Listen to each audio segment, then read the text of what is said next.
The big room was quiet. Too quiet for such an important day. Tejo stood in the middle of the Galactic Council chambers on Nexus Prime. His dark suit looked simple next to the colorful robes and strange bodies of the alien delegates around him.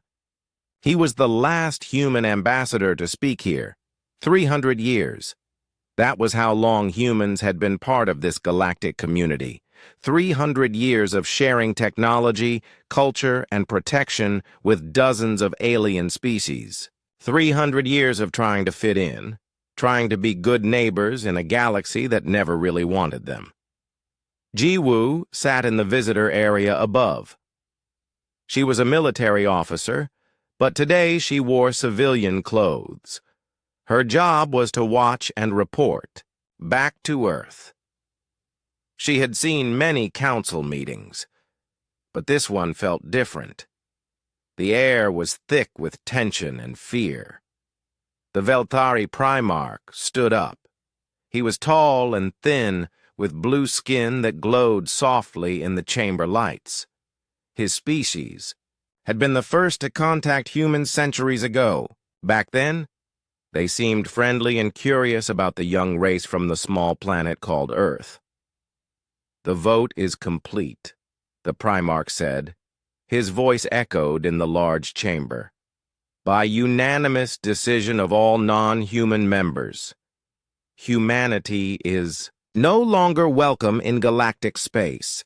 You have 1 Earth year to remove all humans from worlds beyond your home system." The words hit like a physical blow. Jiwoo felt her heart sink. She had known this might happen, but hearing it made it real.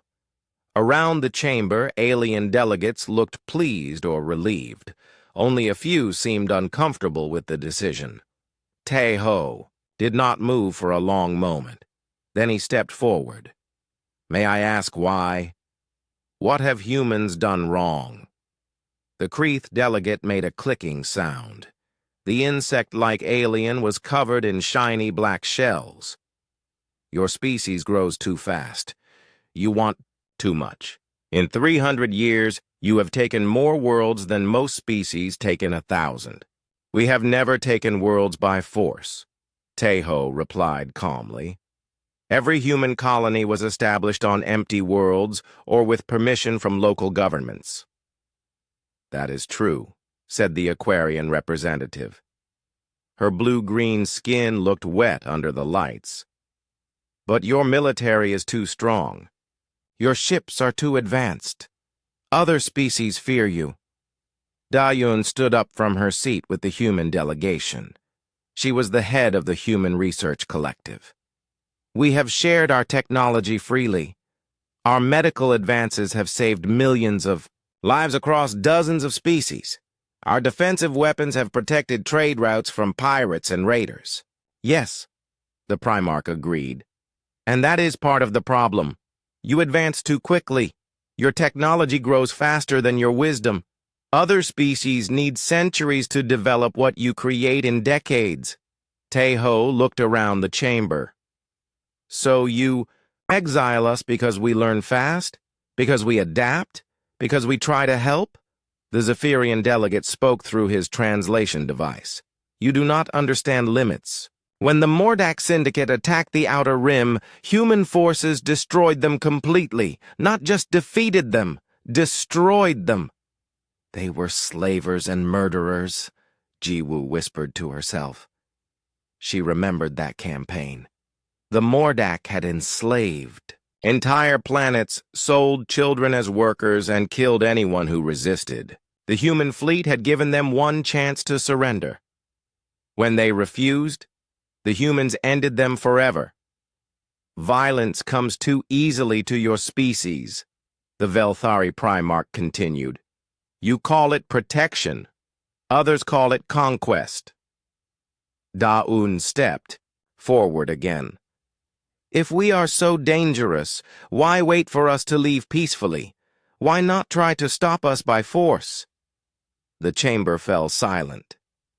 Jiwoo understood the answer, even if no one would say it. They were afraid. These ancient species, with their slow wisdom and careful traditions, were afraid of young, fast-growing humanity. Tejo smiled sadly. I see. You fear us, but you also need us to leave willingly. Because fighting us would prove exactly what you claim to fear. We want no war, the Primarch said quickly. We simply want our galaxy to be stable. Stable, Tejo repeated. Without humans defending your trade routes. Without human technology keeping your planet safe. Without human scientists working to solve problems that have puzzled your species for millennia. The Aquarian delegate looked uncomfortable. We managed for thousands of years before humans arrived. We will manage again. Tejo was quiet for a moment. Then he spoke slowly and clearly. Very well. Humanity accepts this decision. We will leave your galaxy peacefully. All human colonies, ships, and stations will be evacuated within 1 Earth year. Relief showed on many alien faces. They had expected anger, threats, maybe even violence. Instead, they got calm acceptance. However, Tejo continued, I want to make one thing clear. We are not leaving because we are ashamed or defeated. We are leaving because we choose to respect your wishes. We choose peace over conflict. He paused and looked directly at the Primarch. But remember this day. Remember that you chose to face the future alone. When the dark times come, and they always come, remember that you sent away the ones who would have stood beside you. Velthari Primarch shifted uncomfortably. What dark times? The galaxy is peaceful. The galaxy is peaceful now, Tejo agreed. But peace never lasts forever. There are always new threats, new dangers, new challenges. That is why species work together. That is why we build alliances and share knowledge. Da-Un added quietly. The deep space monitoring stations have detected movement at the galactic rim, ships that do not match any known design. We filed reports, but they were ignored. Human paranoia, the Kreeth delegate clicked dismissively. You see threats everywhere because you think like predators. Tejo picked up his datapad and began walking toward the exit. The other human delegates followed him. At the chamber door, he turned back one last time. In 6 months, we will send our final report about those contacts at the rim. After that, we will be gone. The galaxy will be yours to protect. His voice carried clearly across the silent chamber. I hope you are strong enough for what is coming. As the humans left, Jiwoo heard nervous whispers among the alien delegates. Some were asking about the rim contacts. Others were dismissing human warnings as fear tactics. Outside the chamber, Tejo stopped and looked up at the artificial sky of Nexus Prime. Da-Un, send word to all human colonies. Begin evacuation procedures immediately. Should we really leave peacefully? Jiwoo asked. We could fight this decision. Tejo shook his head. No, let them learn the hard way. When they realize what they have lost, maybe they will be wiser. The greatest exodus in galactic history was about to begin. The loading docks of Kepler 442b were busy with the sounds of departure. Workers moved boxes and equipment onto transport ships. Families said goodbye to homes they had built over decades. Children cried as they left behind familiar playgrounds and schools. Captain Dong-hyun watched from the bridge of the Soul's Light. His ship was one of the last to leave this mining colony. Through the big windows, he could see the city that humans had built on this empty world. Tall buildings reached toward the red sky. Gardens full of earth plants grew between the metal structures. It had taken 40 years to build all of this. 43 million humans, Ara said beside him. She had been the colony administrator here for 15 years. 2,000 worlds abandoned, the biggest move in galactic history. Dong-hyun nodded, slowly. The numbers were hard to believe. Humans had spread across so many worlds in just 3 centuries. They had been good at finding empty planets and turning them into homes. Now all of that was ending. The evacuation ship's report ready. For departure, his first officer called from across the bridge. We are the last ship in this system. Down in the cargo hold, Dr. Minho was checking the last containers. These were not filled with personal belongings or family treasures. They held something much more valuable. Information. Data cores with hundreds of years of human research and knowledge. The Nexus defense grid plans, he said to his assistant Bo-Ra as they sealed another box.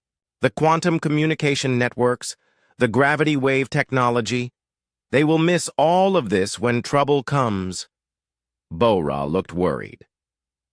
Do you really think something bad will happen? Minho stopped working and looked at her seriously.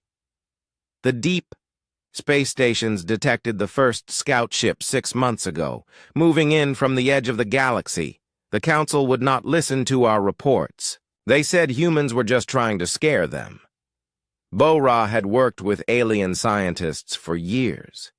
They were smart, but they thought very slowly. What kind of scout ships? Unknown design. Biomechanical construction.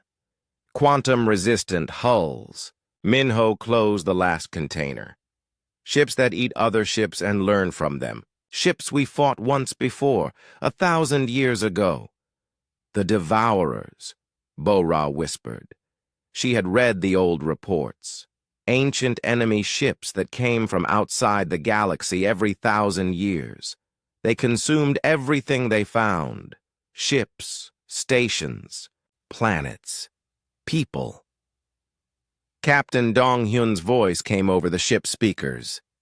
This is your captain. We are now beyond the galactic border. Course set for the Andromeda staging area. Travel time, 3 years. Ara put her hand against the window as Kepler 442b grew smaller behind them. The planet looked peaceful from space. The cities sparkled like jewels on the red surface. Do you think we will ever see home again? Dong-hyun thought about her question. Home. Was Earth still home after 300 years? Or was home the life humans had built among the stars? That depends on how fast they learn. The Soul's Light joined a stream of other ships heading away from the galaxy. Thousands of vessels carried millions of people toward an uncertain future. Some ships held families with children who had never seen Earth.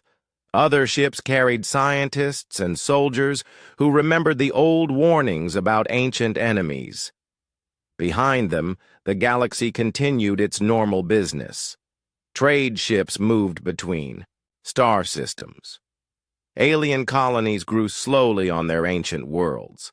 The Galactic Council met and made careful decisions about small problems. They did not see the dark shapes moving in the empty space beyond the rim.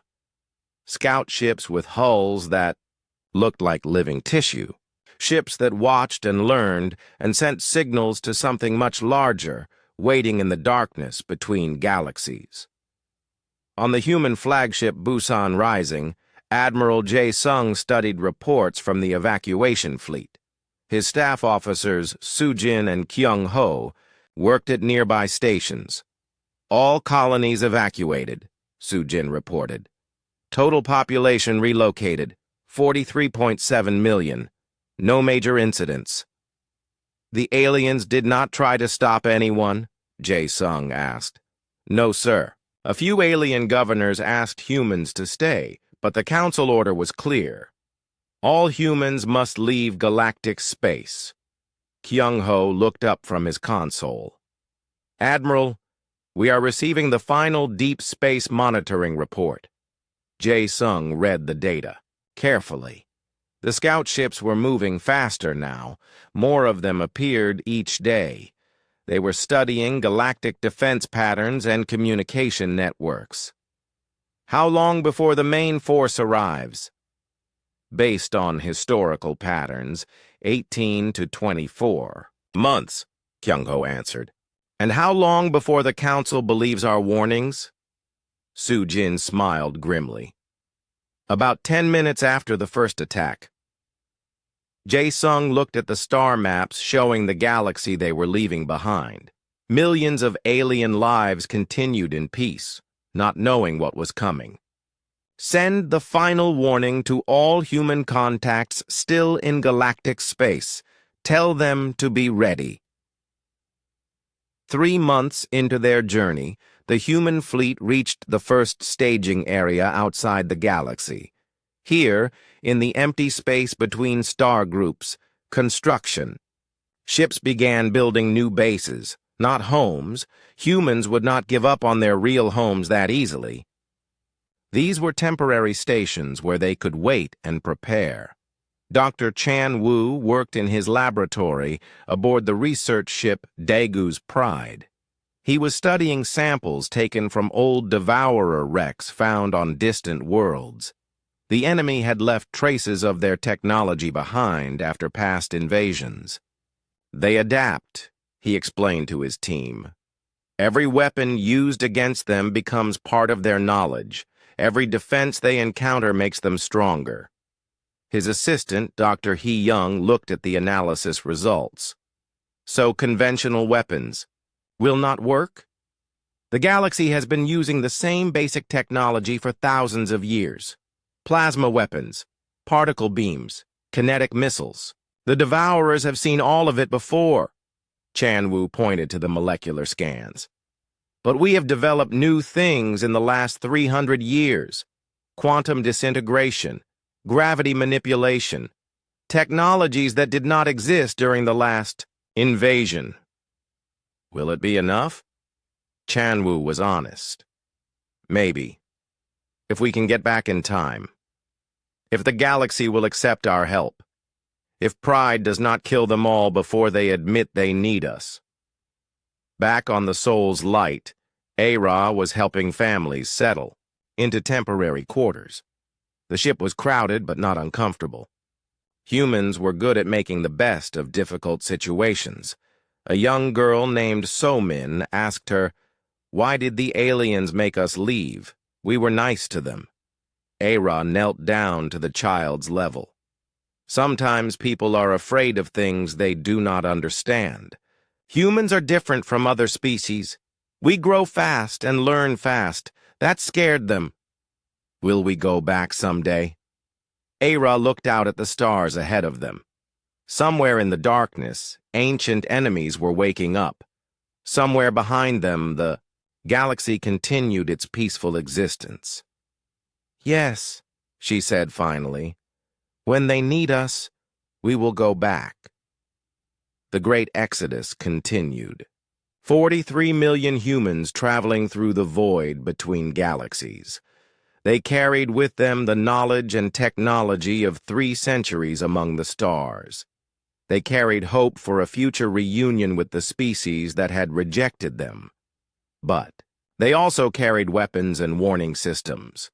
Because humans knew something the galactic species had forgotten in their long peace. The universe was not a safe place. Peace was not permanent. And sometimes, the ones you push away are the only ones who can save you when the darkness comes. 2 years had passed since the last human ship left galactic space. Life continued normally for most alien species. Trade routes operated smoothly. Colonial expansion proceeded at the usual careful pace. The Galactic Council met monthly to discuss minor disputes and administrative matters. But in the deep space monitoring stations that humans had left behind, automated systems continued their silent watch. Ancient machines recorded movement at the galaxy's edge. Dark shapes that did not belong to any known species were gathering in the emptiness between stars. Hee-Jin sat alone in her small office on Nexus Prime. She was the only human who had chosen to stay behind when her species was exiled. As a former ambassador, she still had some access to council facilities, though most delegates ignored her now. The warning signals came through her private communication system. Data from the monitoring stations flowed across her screens in streams of red text. Biomechanical ships, energy signatures that matched no known technology, movement patterns suggesting organized scouting behavior. She had seen these patterns before in the historical archives. The last time was exactly 1,000 years ago, during the previous Devourer invasion. That attack had destroyed 17 civilizations and consumed 43 worlds before the scattered survivors drove the invaders back to dark space. Hee-Jin requested an emergency council session. The response came 3 days later, a brief message granting her 10 minutes to address the council during their next regular meeting. Most delegates considered human warnings irrelevant now that humans were gone. The council chamber was less than half full when Hee-Jin stood to speak. Many delegates had not bothered to attend. Those who came seemed bored or annoyed by the interruption to their normal schedule. The automated monitoring systems have detected unknown vessels at 17 different locations along the galactic rim, she began. Energy signatures match historical records of Devourer technology. The Velthari Primarch looked up from his datapad with mild interest. Devourers? That is ancient mythology. Even if such creatures once existed, they are long gone. Wan Shik, Hee-Jin's technical assistant, activated the holographic display in the center of the chamber. Images of dark, twisted ships appeared in the air. They looked more like living creatures than mechanical vessels, with hulls that seemed to pulse and breathe.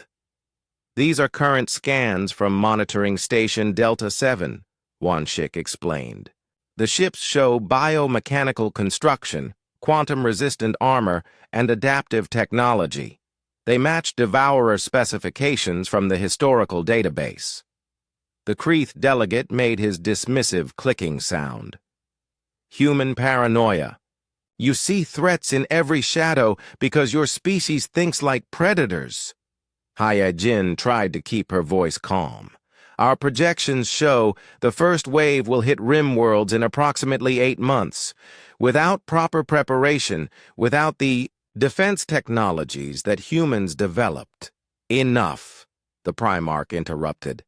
Even if these ships exist, the combined galactic fleet can handle any threat. We no longer require human assistance. The Aquarian representative shifted uncomfortably in her water-filled chair. What kind of preparation would be needed? Hee-Jin looked hopefully at the blue-green delegate. Quantum disruption fields, gravity anchor systems, coordinated fleet tactics that can prevent enemy adaptation. Humans spent centuries developing countermeasures against Devourer technology. Countermeasures against a threat you claim exists, the Zephyrian delegate said through his translator. How convenient that only humans can save us from this danger. The monitoring data is available to anyone, Wan Shik said, highlighting sections of the display. Independent verification is possible using standard galactic sensor networks. But the delegates were already losing interest.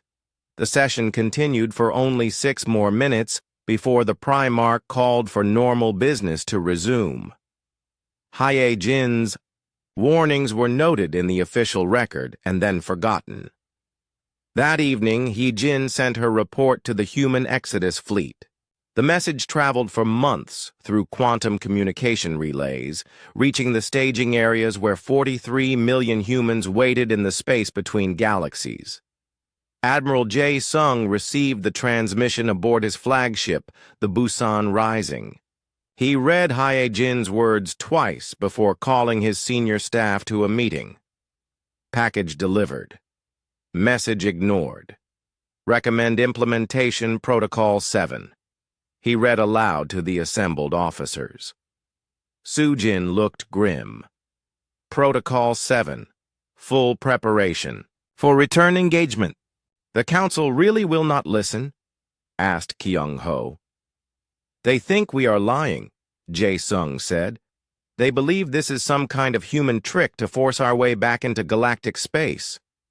Commander Nari, the fleet intelligence officer, pulled up tactical displays.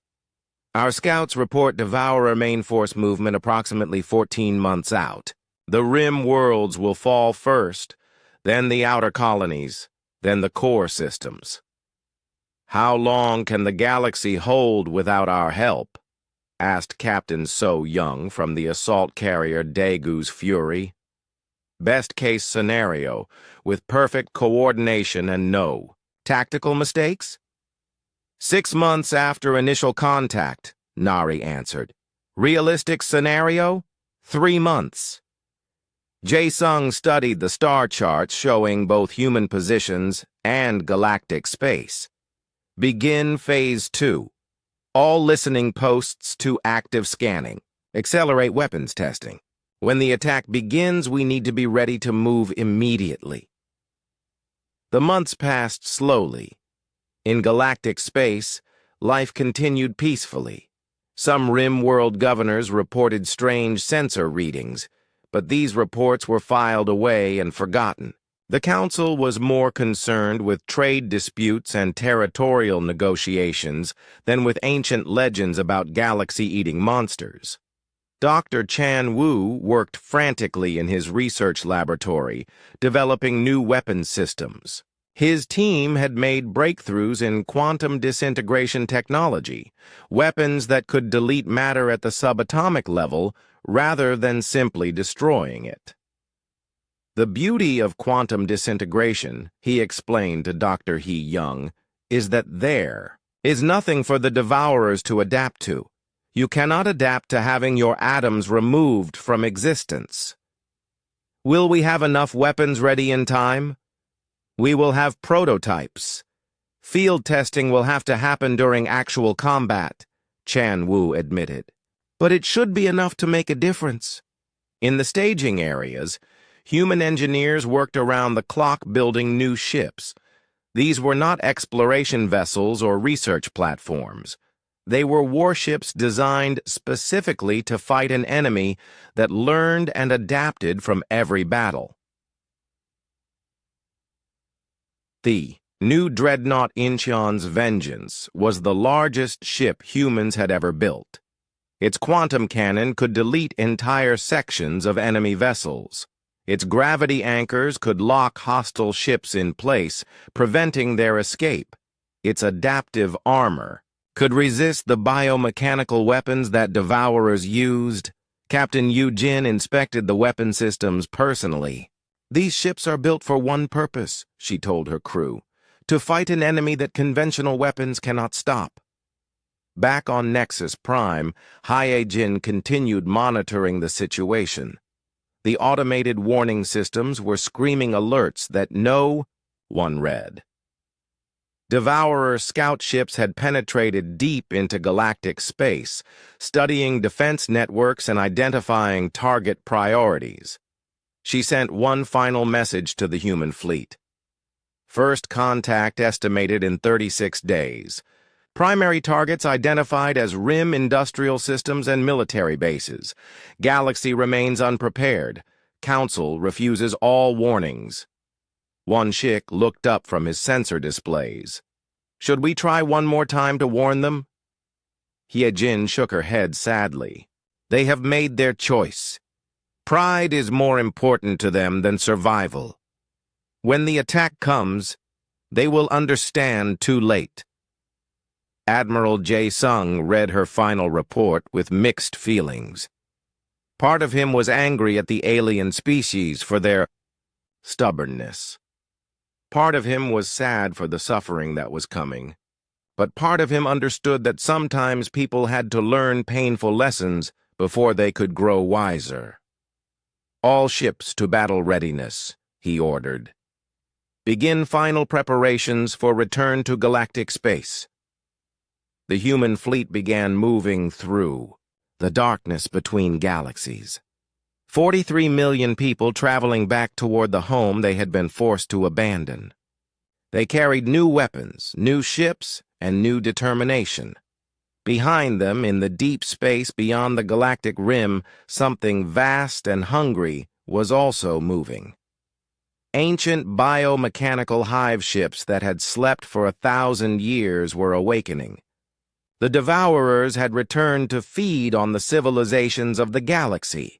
The species that had rejected humanity were about to learn why cooperation was stronger than fear, why diversity was more powerful than conformity, and why sometimes the ones you cast out are the only ones who can save you. The time of reckoning was almost here. The attack came exactly as the human predictions said it would. No one in galactic space was ready for what happened next. 40 Devourer hive ships emerged from dark space at the galaxy's edge. Each ship was the size of a small moon, covered in biomechanical armor that pulsed like living tissue. They moved with purpose toward the nearest inhabited systems. The first targets were the Rim industrial worlds, planets that built ships and weapons for the galactic defense forces. The Devourers did not destroy these worlds. They consumed them. Their biomechanical swarms landed on planets and began eating everything they found. Metal, stone, plants, animals, people, all became food for the growing hive ships. Captain Velthor, of the galactic defense ship Harmony, was the first military officer to see a Devourer hive ship up close. His patrol vessel had been investigating strange sensor readings in the outer rim when the massive biomechanical ship appeared. "All weapons fire at will," he ordered his crew. The Harmony's plasma cannons and particle beams struck the hive, ship's hull. For a moment, Velthor thought they were winning. The enemy ship's biomechanical armor showed damage. Then the armor began to change. The molecular structure shifted and adapted. Within minutes, the same weapons that had hurt the hive ship before had no effect at all. "The enemy is learning from our attacks," his weapons officer reported in panic. "Our weapons are becoming useless." Velthor tried to retreat, but biomechanical fighters poured out of the hive ship like angry insects. They swarmed over the Harmony, eating through the hull and consuming the crew. Velthor's last transmission was a desperate warning. "They adapt to everything. Nothing stops them. Run." The distress calls reached Nexus Prime within hours. The Galactic Council held an emergency session, but they still did not understand what they faced. "Send the Third Fleet," the Velthari Primarch ordered. "Conventional tactics should be sufficient." The Third Fleet consisted of 200 ships with the galaxy's most advanced weapons. They met the Devourer hive ships in the Kepler sector. The battle lasted 6 hours. When it was over, the Third Fleet no longer existed. Admiral Seo Jun watched the battle from a human observation post hidden in dark space. His intelligence officer Nari monitored all galactic communications from her station nearby. "Third Fleet destroyed," she reported quietly. "No survivors. Devourer losses. 0. "They are using the same tactics from 1,000 years ago," Seo Jun observed. "Plasma weapons, particle beams, kinetic missiles. The Devourers have seen all of this before." On his main screen, tactical displays showed the enemy advance. Red markers indicated consumed worlds. More red markers appeared every day as the biomechanical swarms spread through galactic space.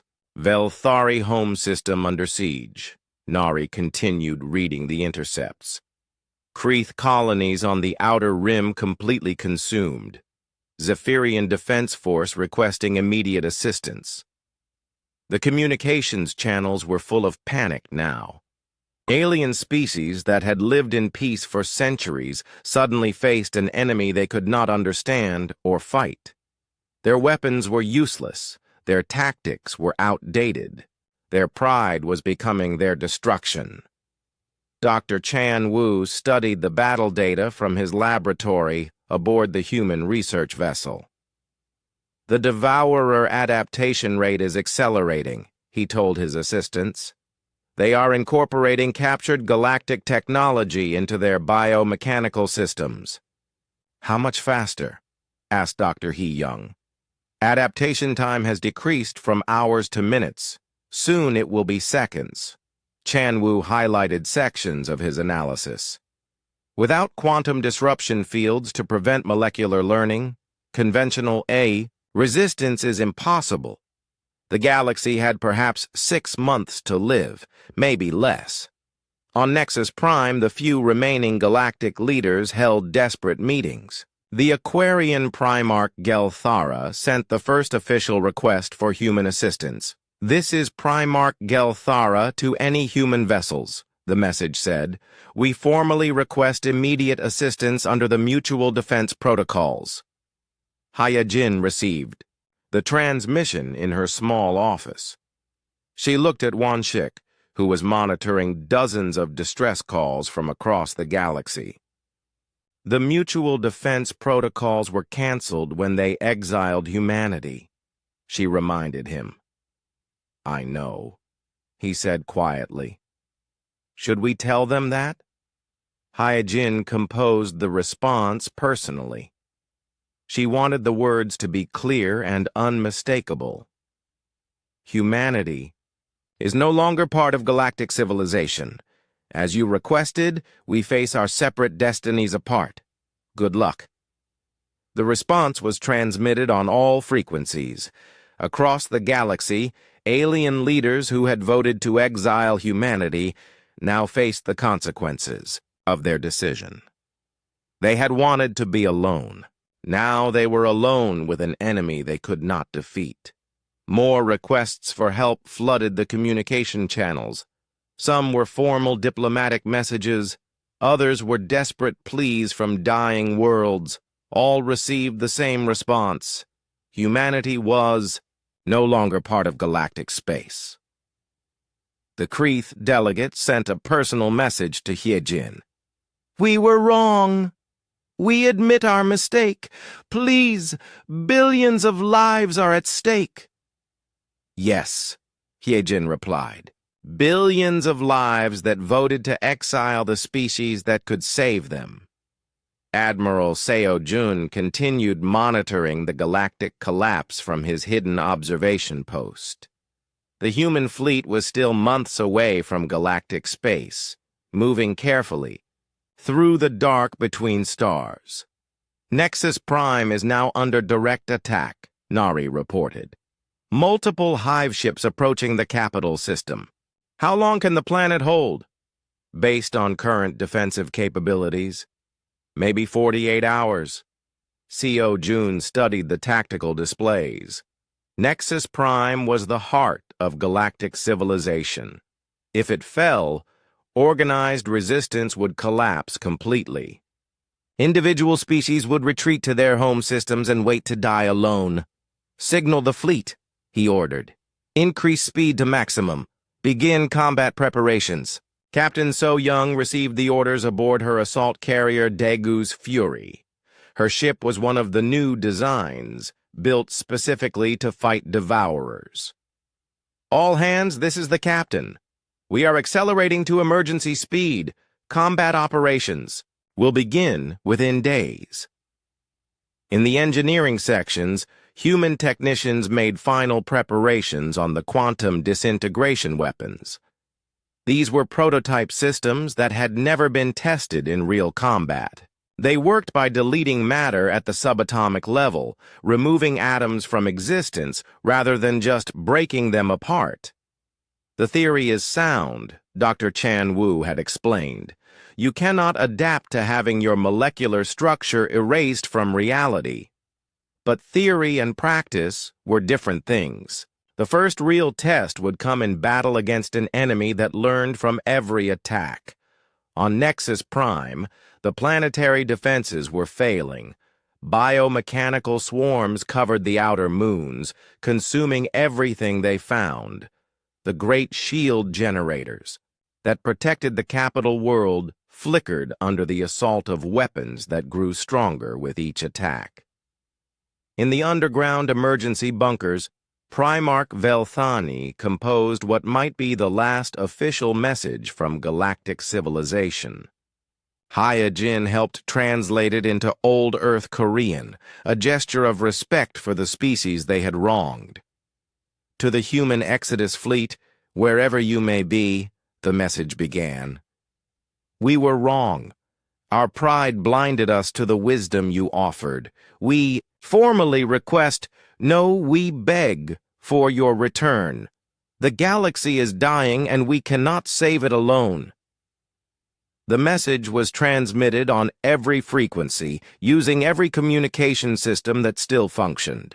It reached the human fleet 12 hours later, just as the first human ships entered the outer edge of galactic space. Admiral Jae-sung read the message aloud to his senior staff. The bridge of the Busan Rising was quiet as the words echoed in the large room. They are asking us to save them, Captain Yujin said finally. After they exiled us, added Commander Nari. After they ignored our warnings. After they chose pride over wisdom.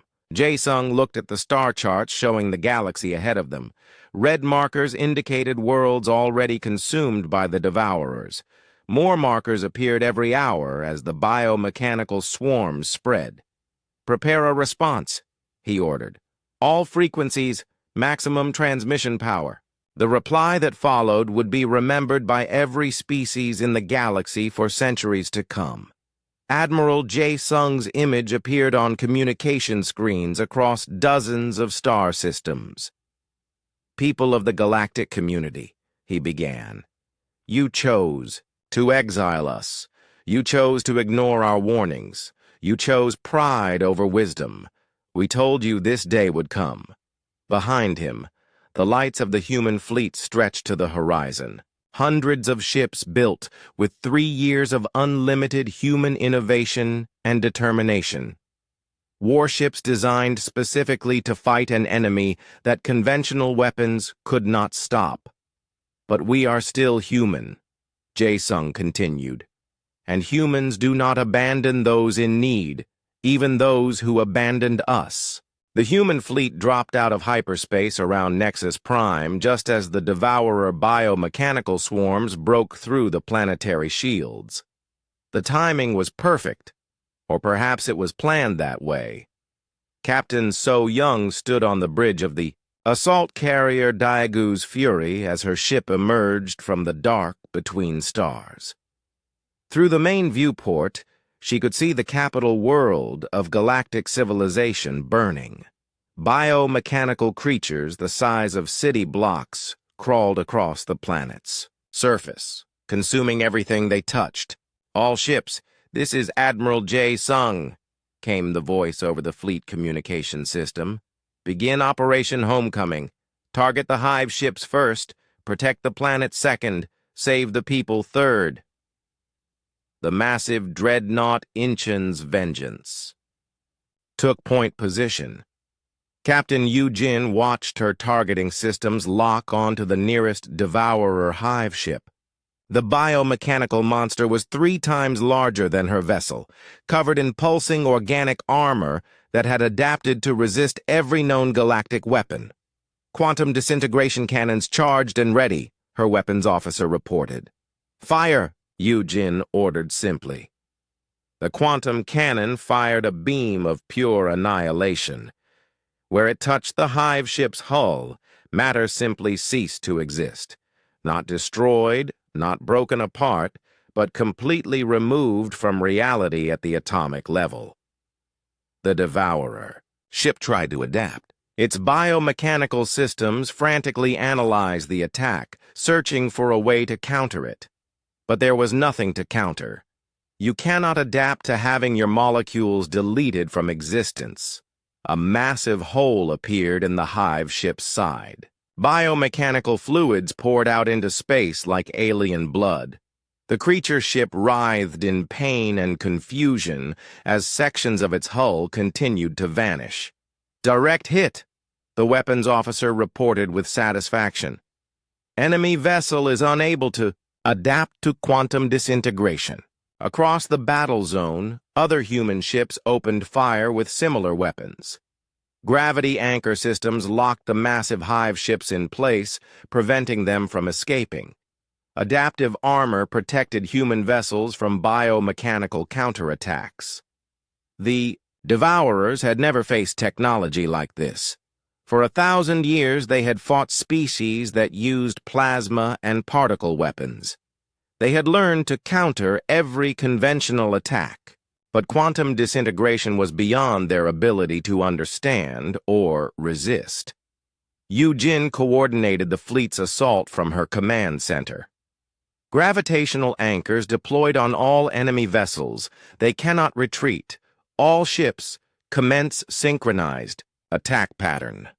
The battle for Nexus Prime lasted 18 hours. When it was over, 12 Devourer hive ships were destroyed, and the planet's surface was clear of biomechanical swarms. The capital world of galactic civilization still stood, damaged but alive. In the aftermath, rescue ships evacuated survivors. From the planet's surface, medical teams treated wounded civilians. Engineers began repairing the damaged planetary defense systems. Admiral Jae Sung met with the surviving galactic leaders in the emergency bunker beneath Nexus Prime. Primarch. Velthani looked older than his centuries of age. The proud alien leader who had voted to exile humanity now faced the species that had saved his world. "We owe you everything," he said quietly. "How can we possibly repay this debt?" Jae Sung's response was simple and direct. "By remembering, by never again choosing fear over cooperation, by understanding that diversity of thought and approach makes us all stronger." The Kreeth delegate, his insect-like body scarred from the battle, clicked in agreement. "We were fools. Our pride nearly destroyed everything we had built over millennia." "Pride is not always foolish," Jae Sung replied. "But pride without wisdom is dangerous. Pride without humility is deadly." Over the following months, human ships spread throughout galactic space. They hunted down the remaining Devourer hive ships and destroyed them with quantum weapons. They protected alien worlds that could not protect themselves. They saved billions of lives that would have been lost to biomechanical consumption. But the humans did not simply return to their old lives. Too much had changed. The galaxy had to be rebuilt, and it would be rebuilt differently this time. Engineer He Young worked on Nexus Prime, helping to repair the planet's defense grid. The new systems incorporated both human and alien technology. "We are building something stronger than before," she told her mixed-species team. "Defense systems that combine the best ideas from all our civilizations." The quantum communication networks were rebuilt to include early warning systems. If the Devourers ever returned, the galaxy would have months or years of advance notice instead of days. Dr. Chan Wu established new research centers where human and alien scientists worked together. "Cooperation," he explained to his students, "produces better results than isolation. We learn more when we share knowledge instead of hoarding it." Captain Dong Hyun returned to Kepler 442b with a colony ship full of human families. But this time, they were not alone. Velthari engineers and Aquarian environmentalists came with them to help rebuild the world. "This time we build together," he told the mixed group of colonists. "Human innovation with alien wisdom, fast growth, balanced by careful planning." The evacuation had lasted 1 year. The rebuilding took 5 years. When it was finished, galactic civilization was stronger and more united than it had ever been before. In the rebuilt council chambers on Nexus Prime, a new monument stood at the center. It was carved in both Galactic Standard text and Korean characters. In memory of pride overcome by wisdom and exile transformed into salvation. Ambassador Ji-han, who had taken over from Hye-jin as the human representative, often paused before the monument. He remembered the cost of prejudice and the power of forgiveness. He remembered how close the galaxy had come to complete destruction because of fear and stubbornness. The new council included humans as full members, but it also included something more important: the understanding that unity did not mean uniformity. Different species brought different strengths. Diversity of thought and approach made everyone stronger. The Devourers will return, Dr. Chan Wu had warned during one council session. In another 1,000 years, they will come back from dark space, but next time, we will be ready. How can you be sure? Asked the Zephyrian delegate. Because we learned from our mistakes, Ji-han answered. Because we chose cooperation over fear.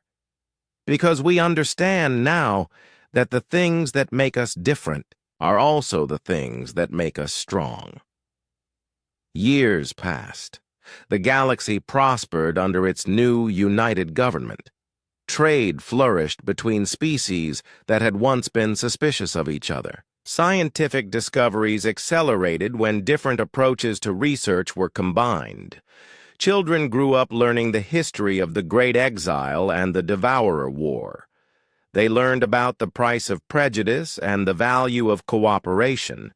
They learned that sometimes the strongest thing you can do is admit you were wrong and ask for help. On Earth, now restored as a full member of galactic civilization, monuments honored both the humans who had died fighting the Devourers and the aliens, who had learned to overcome their fear. The planet became a center of learning where young beings from all species came to study cooperation and unity. The human fleet remained strong, but it was no longer exclusively human. Mixed crews with members from dozens of species operated the quantum-armed ships that protected galactic space. The defense of civilization had become everyone's responsibility. Admiral Jae Sung, now retired but still respected, often spoke to young officers about the lessons of the Devourer War. Strength comes from unity, he would tell them. Wisdom comes from diversity, and courage comes from standing together against the darkness, no matter what species you belong to. In the deep space monitoring stations at the galaxy's edge, sensors continued their eternal watch. The Devourers would return someday. Ancient biomechanical hive ships would wake from their 1,000-year sleep and come hunting again. But when that day came, they would not find a divided galaxy of suspicious competing species. They would find a united civilization that had learned to combine the best qualities of all its members. They would find humans and aliens working together, sharing knowledge and strength. They would find a galaxy that remembered the price of pride and had chosen wisdom instead. The Devourers would return. But next time, the galaxy would be ready. And in the space between stars, where the human exile fleet had once traveled alone, new ships carried mixed crews on voyages of exploration and discovery. The universe was vast and full of wonders, and galactic civilization was finally strong enough to explore it together. The exile was over. The lesson was learned. The future belonged to those who chose cooperation over fear, unity over division, and wisdom over pride. The galaxy had paid a terrible price to learn these truths. but it was a price that ensured such suffering would never happen again.